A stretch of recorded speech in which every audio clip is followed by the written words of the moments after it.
All right, morning, Stephen. Morning, Kel. How you going, buddy? I'm good. I'm good. So this is a bit special, different video that you usually do. Absolutely. Now it's great to today. Yeah, really fortunate to have you interview by us, and yeah, we really want to get to know a little bit more about yourself. I mean, how you get started forward driving, why you start filming, and then I have some tough questions. I think I got a list of questions, probably how many of them? 60 questions that you're gonna. Oh, gee. I bet most of them are, when's he going to buy a 62? Yeah, yeah, no. Yeah, there's, I mean, it's certainly, yeah, a lot of questions. It'll be quite interesting at the end of the interview. Yeah. Yeah, so how you doing last 2 weeks during lockdown? Are you difficult? Uh, it's been crazy. I'm a fairly high functioning person where I've always got something to do. Obviously, also got a little one to contend with as well now, so I've always got something to do. He's very noisy, almost very due for a sleep a bit now. Yeah. But obviously we run our own business as well, and we're always doing something. So for me to be at home with nothing to do is unique. That's for sure. So it's definitely been some challenges, just a little bit mental. I'm always doing something, so for me to do nothing is it has been tough, and that's why the content sort of picked up a little bit as well on the YouTube stuff. Which is good and bad. Obviously, I get to spend a whole lot more time with Mr. Toad as well, which is fantastic. I'm certainly enjoying that side of it. But now for me, heading bush is such a stress relief and such a it's just good for the soul. I can't not do it. It's driving me crazy. It really is. Yeah, we've got to do the right thing. We've got to all work together and hopefully get through it and get it over and done with. No, absolutely. I said people like all the four-wheel drive chats and forest are gonna wait for us. And yeah, so we're not going anywhere. Exactly right.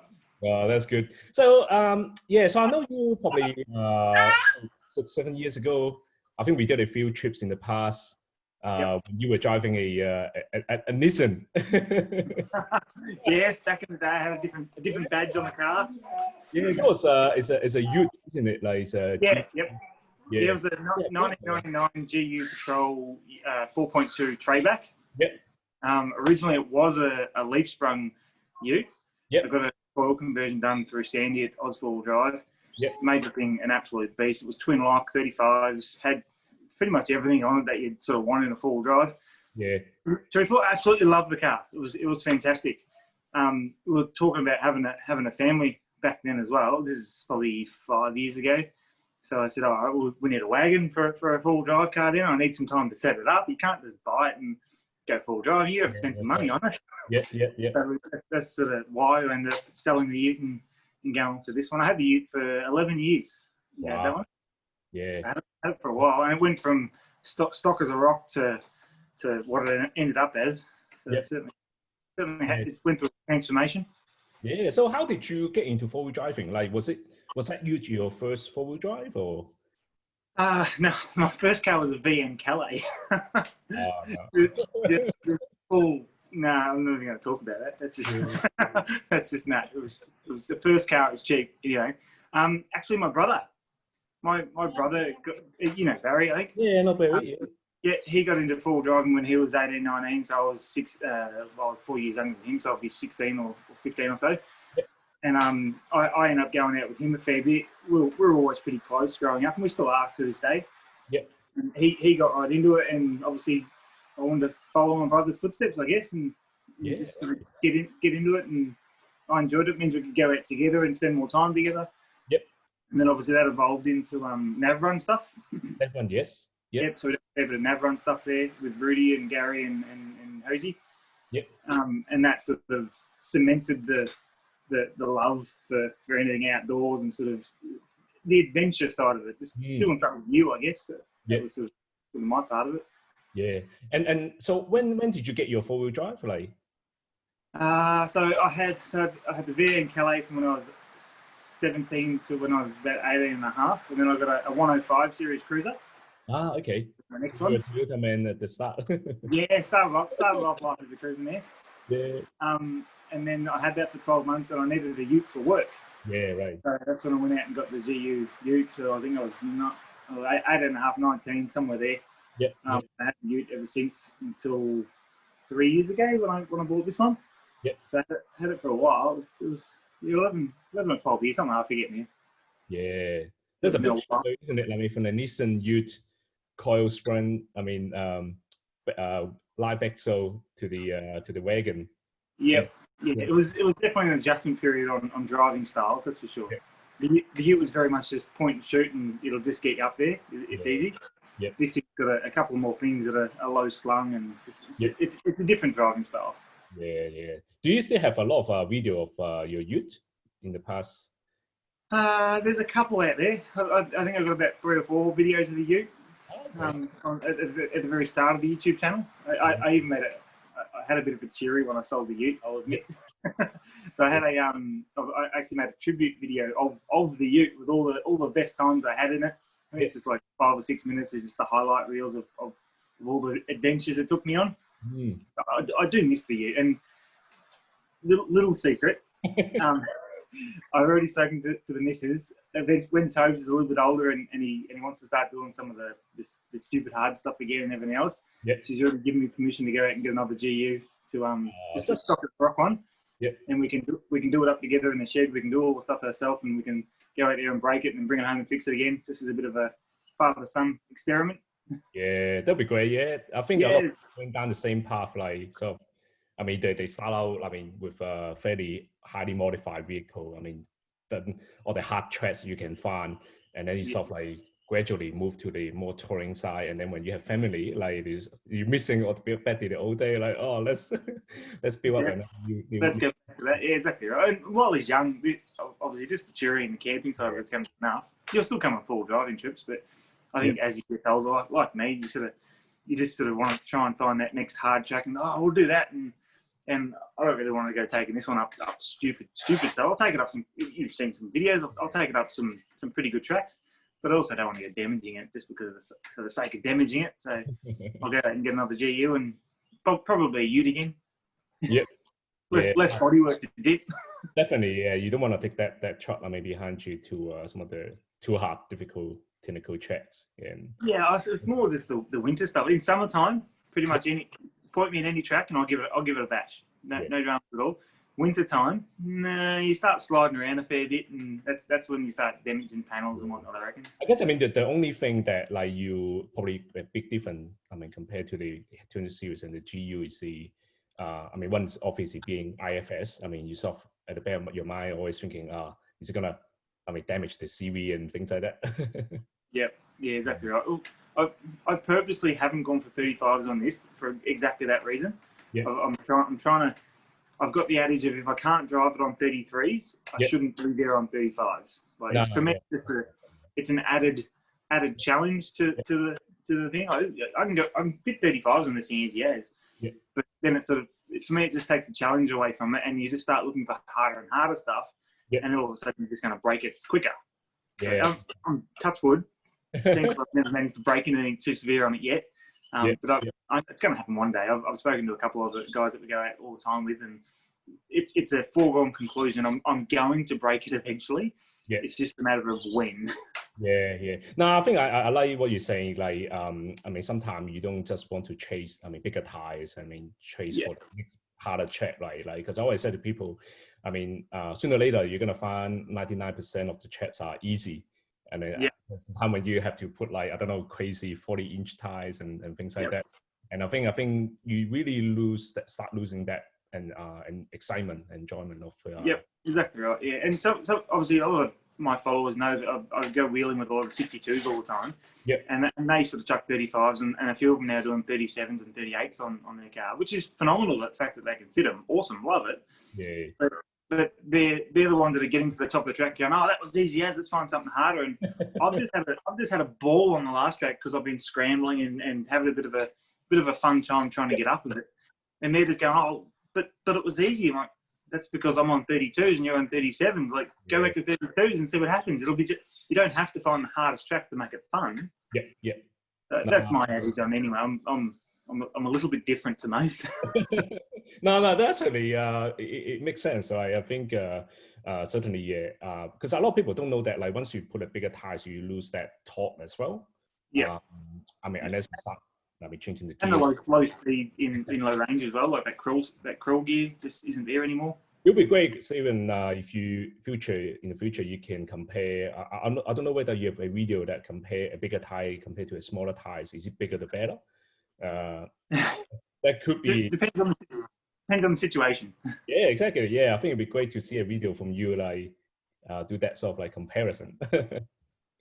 Yeah, that's something to think about.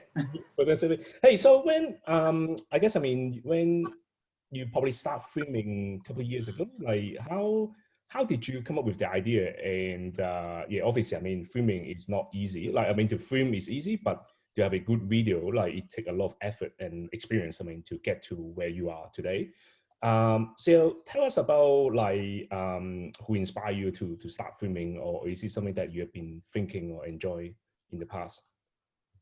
So it all sort of started because me and Barry have been doing trips for years. Like, so I think we went to Tasmania probably, shoot, we're doing about 7 years ago now, 6 or 7 years ago. We went to Tassie for a nav run. And we sort of just had GoPros and just banged them on the car and just filmed a couple of things here or there. No, we weren't dedicated trying to film. It was just we had a GoPro, so let's just film some stuff. Got back and I had no idea how to edit. So Barry was actually doing most of the editing side of stuff back then. And he just literally just dragged all the footage, put it into one box and said, there's the video. I'm like, well, that's just the footage of you that we've collected. You haven't edited it, you've chucked it together. Which was all good. It sort of helped relive the trip, which was great. Not long after that, I done a Fraser trip with a bunch of mates, and that one I decided, no, I actually want to try and film this properly. We'll just sort of try and memorialize it a bit better. So I actually had a proper camera and more GoPros, and just tried to put a little bit more effort in it. Most of it was done on my phone back then as well. Got back, and it took me, it would have been 3 months to edit this one video, which was about 20 minutes long. Now I can edit a 20-minute video in like an hour and a half. It's pretty quick now. So it wasn't a great video. I think I lie. That video's probably got about 100,000 views on it now. But it didn't have any fancy effects in it or anything else. It was just cutting scenes together, putting a bit of music to it. But I actually had a movie night here with the people who came on the trip, and we sat down. I put it on the big TV inside, and we watched it all. And it was very phenomenal. I love sort of reliving that adventure with the people we were there with. It was a nice memory. We even burned it onto a DVD for them and gave everyone a copy. It was just a cool experience to do. I thought it was a nice finish to the trip. And that I think sparked the passion for memorializing the adventures and sort of sharing what we do with the broader community. So obviously I uploaded that to YouTube as well, and sort of got a bit of traction. I'm like, oh, this is kind of fun. I like doing this, and then I sort of done a few more, and then I started to get a few extra cameras, and it just grew into this passion of what I wanted to do, and it's part of it is obviously the sharing the experience and sort of that aspect of it. Another part of it is I'm a giant geek at heart, and I love the camera side of it. Just learning how to use a new camera and the features of it and the different lenses and just sort of the fun part of how the hardware works. The editing side of it it's creative. So obviously I'm a cabinet maker, so we do a lot of designs for kitchens and whatnot. But kitchens, there's only so much design you can do there. So I've got this creativeness that I wanted to try and get out somewhere, and that happened to be a nice little outlet for me to make it work. So I was pretty happy with that. I can sort of get all of these little things to work in one little venture, and it just worked. And it's hopeful. It's great. I really enjoy your video. Like, I remember when you start this channel a couple of years ago. Obviously, like many other sort of like full drive video on YouTube, like sort of like you can see it's a amateur and kind of like, you know, there's no editing whatsoever, and it builds. Gradually see the improvement and become a lot more professional. Like now, if you look at your recent video, it's just it's incredible. Like really good job, mate. Awesome. That's part of it. part of it is that hardware side as well. Just getting some better gear, that's right. Makes it look a little bit better as well. Like different filters on lenses and sort of learning how to do lighting properly and everything else. And I just realised that I forgot to do another light here, so there's no fill light. Nice. Just little tricks that you learn over time, and it is what it is. And it's I love nearly every aspect of it. I reckon it's fantastic. And collaborating with other channels and other people. It's handy if you've got more people on cameras to run around and get more footage. I know. Then obviously you can share the footage between everyone, and you get different aspects of the entire thing, which is phenomenal. So, and plus the people you get to meet along the way as well. Yeah, I agree. Like, I think I probably mentioned this in my last interview. I think one of the hardest part, like when you try to do filming, is that like a lot of time you cannot film your own car. Like and maybe you sort of drive to the front and then you start filming everybody come up this track and then hang on a minute, I want someone to film me. Like, yeah, exactly right. You think I'd be fit up running up and down the hills all the time? Take it off. I'm going to buy too many drinks and too many snacks at around dinner time. Yeah, nice. And what is the hardest part for the filming? Like, do you think it will be the editing or choosing the angles, and like what is the hardest part for you? Sometimes trying to find a story behind it. For me, I'm more than just trying to record something and put it up. I'm not purely about just give you a picture and that's it. I always try and have a story behind the entire. It might be a very loose story of we went on a trip. Like it can be as basic as that sometimes, but other times it might be like a story of how we're trying to get from A to B and all the trials and tribulations in between. I always try and make a bit of something out of it, especially for the trip videos. Yes. Some of the review stuff, it's obviously everyone sort of knows my shed these days because that's all I can film at the moment in ISO. Sort of trying to get from point A to point B rather than just show an image. So for me, it's trying to find that storyline is the hardest part sometimes. Yeah. The filming side of it is physically hard because you're running up and down hills all the time and you're on your feet for 10 hours a day trying to get the right angle and can we hold on a second, and it can take ages to film a good trip.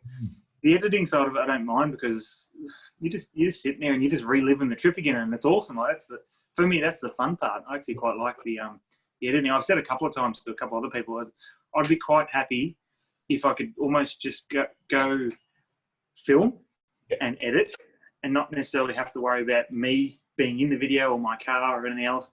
Almost like a business style of just I'm here to film your trip. And I've toyed with that idea as a business model sort of in the past of something to do, like for X amount of dollars I'll come away with you. I'll film your entire trip as your trip, whether it be for your own YouTube channel or just for your own personal use.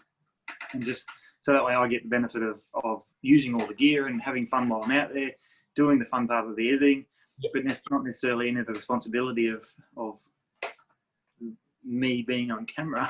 Which I don't mind, but I could say, good to hear that. Like, I think I definitely agree that, like, I think having a story behind each video. I guess similar to photographer. Like, I think photography. I think what makes a good photographer is the story behind. Like, everybody can take a really amazing shot. I mean, using their phone at the moment. But what is really important differentiate, I mean, photographer to normal people taking photos is really the story behind. I think you pretty much nailed that. Like, I think every video you create has a sort of like I think you still have to keep that entertainment side as well. Like, ultimately, I mean, you are not recording as a diary, right? You know, you're entertaining the audience, and I think you certainly achieved that. Some of your videos just like crack me up, like one of the recent video which I watch, and I think I will mention that later on. You know which one I'm talking about. I think I know which one. Okay. A couple other things. I mean, I want to ask you, like, be just a general questions. So, when you drive past other four-wheel drive, do you wave to them? If they're looking at me, I'm not randomly driving down the road like, "Hi, everyone." I'm not that kind of weird, but no, yeah, I'm happy to, like, if someone sees me and one's in the window, hey, how you going? Cool. I'll have a quick chat and do whatever. And yeah, I'm happy to talk to anyone and say, I don't know how many times, this sounds really up myself, and I hate saying it. I don't know how many times in the bush I've been coming out of a track and there's a convoy coming the other way, and every car stops at my window. Hey, Steve, I love your YouTube channel, man. It's great. Yeah, and, truth be told, I love it. My head goes, like, I can't even get my head out the window after it.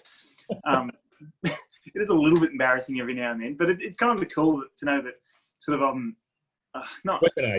I hate using the word influencer, but I've got a bit of a following in the four driving community, which I like. And I've got a bit of.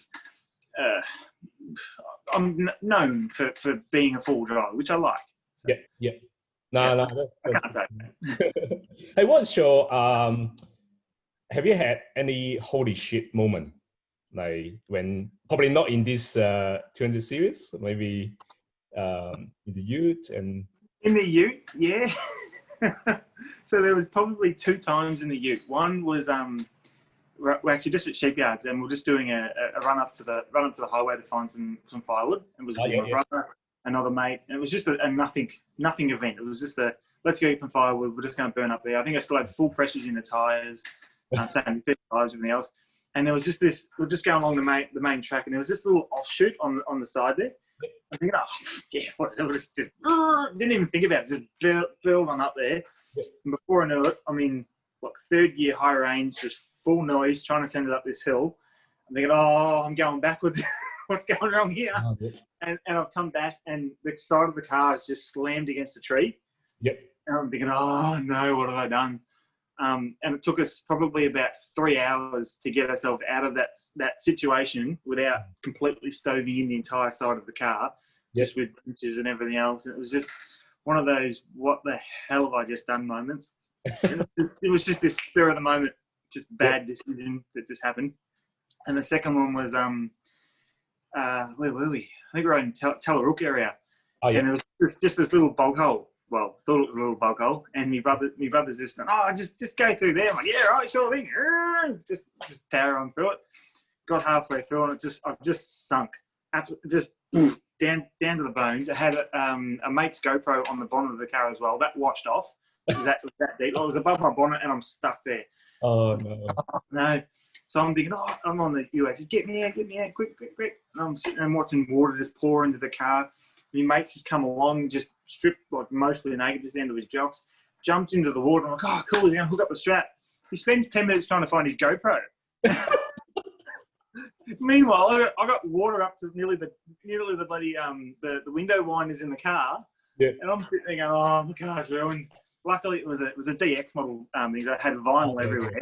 Yeah, exactly right. Pulled it out. I ended up doing a turbo on that one as well. Water. Because it was so hot, and it's just done the bearings and got a turbo. And excuse to upgrade the turbo anyway, so that worked well for me. And anyway, got out of that, and it took me about a month to clean the car properly. Just took all the vinyl off and redone everything. It was a nightmare to do. I fixed it, but just one of those. What the hell which is where my hate of mud comes from now, because that was a traumatic experience. And this thing's got carpet, so it'll be even worse. Oh no! So hey, actually, I want to ask you your Virtual. What does it stand for? Sorry. What your Virtual? CRAMUD? So create mud. Ah, yeah. Yeah, which this thing doesn't really create much mud, and it hates dust because it's a Toyota airbox. So you know. That's good to know. Hey, so what's any other plan for your truck? Like, are you thinking to? I don't know. What else you're thinking to? Any other mods? Yeah, it's pretty well set up the way I like it. I said to Leanne with this car, I'm not going to try and shortchange it, because poor man pays twice, is what they say. I didn't want to just put in cheap and nasty stuff and then have to redo it in 3 years' time because it's no good. I'm pretty happy with it overall. Obviously, it's got ARB front and rear lockers, Razlar side steps, Razlar rear bar. The ARB front bar came on the car when I had it. It's okay. I'm not a massive fan of the ARB front bar, but it's okay. Winch is pretty good. The lithium battery, which I just put a video out this morning for that one. The lithium is probably my favourite mod of the entire car because it gives me the ability to run anything and everything. Yeah. I'm toying with the idea of changing over the drawers because they're just the King's drawers on the back, which, to be honest, are pretty good for the price. I'm actually pretty happy with them overall. Yeah. But I'm thinking I just want to do a bit of a custom setup where maybe I'm half considering going away from the drop slide and having the fridge down lower and then maybe stacking some drawers. I'm not sure yet. I'm torn with the idea, and I'm thinking about making a video series about how to make drawers as well. Being a cabinet maker, that's pretty easy for me. Yeah, that's right. Yeah. Have a detailed layout of how to measure them up, how to set the cutting list out, how to cut them, how to build them, how to carpet them, how to do all the details of it. But in the same note, it's sort of a lot of effort. Yeah, no, It's not 5-minute job, that one. It's a couple of days. Hey, what's your favorite four-wheel drive track? Lately, I'd probably say Rocky Track, mainly because it's only 20 minutes down the road. Yeah. I like that. Yeah, because it's just pretty much next to the exit of the highway, isn't it? Yeah, and I'm sort of right up there near Yarra Glen line. I'm in Moorabah, so it's only like 20-25 minutes down the road for me to get to it. So it's nice and quick. You're in Toolangi, and it's sort of one of those tracks that you can drive it one week and it'll be easy as. You go back there the next week and you're winching the entire thing almost. Like it changes from week to week just like that. Yeah. Favorite area would probably actually be more around Wanangata, Talbotville. Yeah. Sort of area. But there's not super hard tracks out there, but just that whole area is phenomenal. I'd go there any day of the week. I absolutely love it. And what is the hardest track you have ever done? In this car or altogether? Both. How about in the 200 series? In the 200. Gee whiz. Questions. Think of that. I wouldn't put Rocky down as a hard track. I'd say Rocky Track's just it's one of those tracks you've either got grip or you don't because it's all rock. Like it's not that hard. I can't even think really. Maybe the steps in Toolangi as well. Just sort of or Devil's Staircase past Rocky Track there. That was a bit of fun, mainly because you're off camber and sort of if you didn't pick the right line, it could have gone wrong. It drove it relatively easy, but it had that element of risk there, I guess. I can't say I've done anything super stupid where I thought I was going to break the car. So I'm the fan. People who go away with me a bit sort of know this. I'm the first to go. If I'm not feeling confident about something, I'm not there to prove how big my old fella is. It's just not feeling that today. Don't want to do it. I'm not here to break my stuff or try and do anything stupid. If I think I'm capable of it, cool, I'll give it a crack. But yeah, I'm not one to be led by other people. Yeah, so if you want to do it, go nuts. I'll film you, great. But I don't necessarily want to break my stuff doing it either. So. Yeah, I agree. I think it's always good to have a mindset like fight another day. Yeah, exactly right. Yeah, sometimes doesn't make the best content for YouTube, but it's still my daily driver as well. I got to drive to work on Monday, so I'll probably say hardest one I've done in the Ute would be maybe Elkhorns. Elkhorn, yeah. Yeah, that was pretty tough. Done Alice a couple of times in it. That wasn't too bad. Yeah. We looked at Sunset and stuff, and nope. Sunset is what's it called? Mexico chat now. You can't. Yeah. Unless you got a comp truck, don't even try it. Yeah, it's nasty that one. And so, do you have any big plan for your channel? I did until COVID came along. Yeah. Well, it was going to be because I'm sort of getting pretty close to 20,000 subscribers on there, which I'm pretty excited about. I think I've got another 4,000 to go, which hopefully by November-ish I should be there. I was going to do a big giveaway of what I was talking about before about how I can come and film your event. Yeah. It was going to be exactly that, like whatever how we're going to enter it or not, but just the prize was going to be I'll come to wherever you are within Australia, wherever that be. So even if I have to fly to WA, my cost, I'll come over there, film whatever you want to do, and then go from there. It was partly for me to get out of the house and do something cool, but I don't think anyone's going to be flying to WA for the next 2 years. Yes, I think it would be a while before we can. Yeah. Right. I have been talking to a couple of sponsors though, because obviously I've got a couple of sponsors that I work with, like with Unichip and Bush Barrier, and that's about it. Really, only the two sort of work with me really well. We've been talking to them about maybe getting some stuff together to give away to some subscribers and whatnot. Try and just give something back to the community that sort of done so much for me. So I'm pretty happy with that. Awesome. Hey, so do you have any advice to new four-wheel drivers? Like, so a lot of, I mean, I think the last couple of years you probably realize, I mean, a lot of people, I mean, just new to four-wheel driving, and a lot of time like to spend $200,000 on the vehicle. Yeah, so what is your advice to the people who are new to four-wheel driving? Like, probably two parts to it. So one would be use your car stock standard before you go modifying it, and as you modify it, do one thing at a time and use each individual thing as you modify it.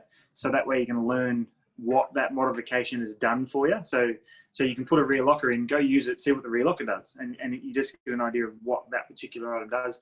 Put a lift kit in it, put some tires in it, and realize what individual thing does for you and what benefits you the most from it. Yeah. But means you're going to go the whole hog, but probably still do it slowly so you can learn what each individual thing does for you and how to use it properly. Like there's a knack to being able to use lockers properly without sort of putting in more crap than what they're worth. Yeah. Because they can push you off and they can pull you around and do all sorts of funny things to the car if you don't know how to use them properly or how to drive with them properly. And secondly, don't be led by other people. If you're going out with other people who are vastly more experienced and they want to do hard tracks, awesome, let them go do it. But realize your experience and your capabilities might not be anywhere near what they are. And try and find someone who's willing to accept that and sort of help guide you rather than sort of egg you on through something that's not really within your or your car's capability, because that can lead to not wanting to go away ever again. No, I totally agree. I think very good advice. I definitely agree that, like, I think really have to get to know your vehicle before you upgrade any parts and accessory. Like, I think be able to really understand how your vehicle behave on a particular track or condition. And yeah, that's super important. And again, I also agree, like what you say, like I think don't be led by some of the people who say, hey, Stephen, come on, like it's not too hard, give it a go, like, you know, it's just that peer pressure is sometimes it's very difficult to put you into the situation. Yeah, I think awesome. Hey, the last part of the interview, there's a couple of questions that I got from well, some of the questions you probably already expected, like well, this question I got bombarded by so many people, like yeah, so this question basically, when will you buy a real four-wheel drive such as Nissan? Well, partly answered that before, so I'm probably looking at another GU down the track. Yeah. Truth be told, and a lot of people, because a lot of my followers are 62 owners as well, because for some reason I make 62s look really good in my videos. Yep. I don't know why. Depending on what the 300 series is and how that and what configuration that comes out in, motor-wise, suspension-wise, depending on what that is going to maybe push me towards a 62 rather than going to a 300, depending on what it comes out of, because there's so much speculation, like there's no V8, it's going to be this, it's going to be until it comes out. I don't know, no idea. At the moment, I've already got a rule of I always keep my cars for about 10 years minimum, because I'm putting $50,000-$60,000 worth of investment of gear into the car. Like, there's a lot of money spent on these cars. I'm not going to change it over every 3 years. It's too much money. Yeah. Nah, cool, awesome. And yeah, this is gonna be a tricky question for you. How much are you making from your channel? Nah, don't answer. I'm open to it. So on average, I get about $500 a month. Yeah, right. From the actual channel. So from AdSense, from people who watch the videos, those ads that pop up. I don't put them on there. YouTube does it. So from those ads that come up, it's some months are like $200. I've had the odd month it's like $700-$800. But on average, it's about $500 a month that I'll get out of it. Which, to be honest, doesn't even cover one trip worth of fuel and food and everything else. So I'm still by far down and got a hell of a lot of camera equipment, and all that stuff costs money to be able to produce the content.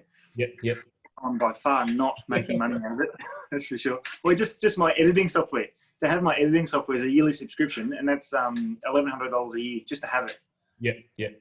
So that's awesome. I think I know similar quite a few YouTube channel with similar audience size.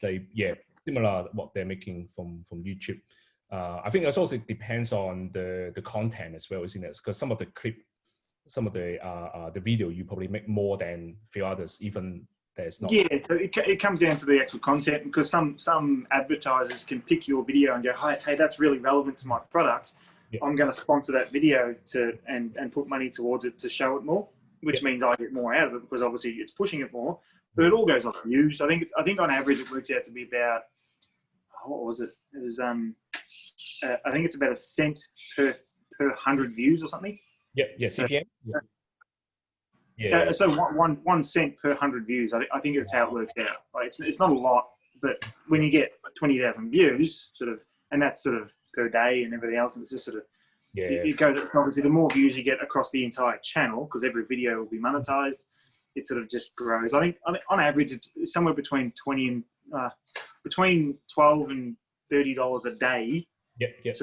That it might get across the entire channel from all the videos. And obviously, if you get a really good video that gets a spike of, today's video is actually going pretty well. I think it's already up to like 800 views in 2 hours or something. So that's going really well for me. So hopefully that gets up to 10, 20, 30,000 views in the next 2 weeks. And that might be a $60 video just in the first week. So you never know. See what happens. No, I think was it the video you just posted up this morning, the gas bottle? Yep. I think the timings can be quite important as well, isn't it? Like, 100%. I've tried mucking around with timings on videos before, and I've always found that my 4 o'clock Wednesday slot has always proved me pretty well. But I think because I backed off the content for a bit there, because Tobes came along and work was busy and just COVID and everything else was just a bit funny, because I was probably only doing a video every 3 weeks. It was getting a bit lax. I think YouTube's going, oh, hold on, this channel's dying a bit. We're just going to put it to the side. That's partly why I've upped the content a bit, to try and get that growth happening again. And it seems to be working well for me. I'm trying a couple of different time slots. I think I've done Friday last week, and that video is going all right. Sunday morning today, and that's going really well so far. And I think especially people in Victoria, obviously COVID, people staying at home, Sunday morning, sitting there with a coffee and watch a bit of YouTube. I know Tyler Thompson, he's one I watch every Sunday morning. He's fantastic. So I don't know, maybe I can pinch some of his viewers. Sorry, Tyler. I think it's I pretty smart. I mean, you try different sort of timing and see what doesn't.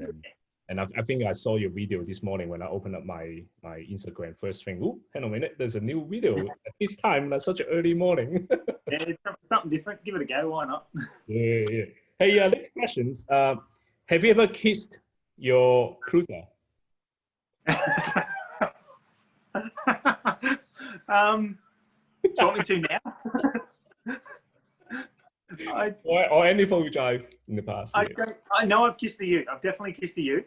Oh, which part? The steering wheel? Hey? No, the bonnet. The bonnet. No, because I think I was shit scared coming out of something, and I just got out. I'm like, oh my god, oh thank you. Yeah. So that worked really well. I don't know. I do get attached to my cars. I like them. They're part of the family almost. They take on all these adventures and trips. You kind of grow on you. I think Leanne's cried at every car we've ever sold.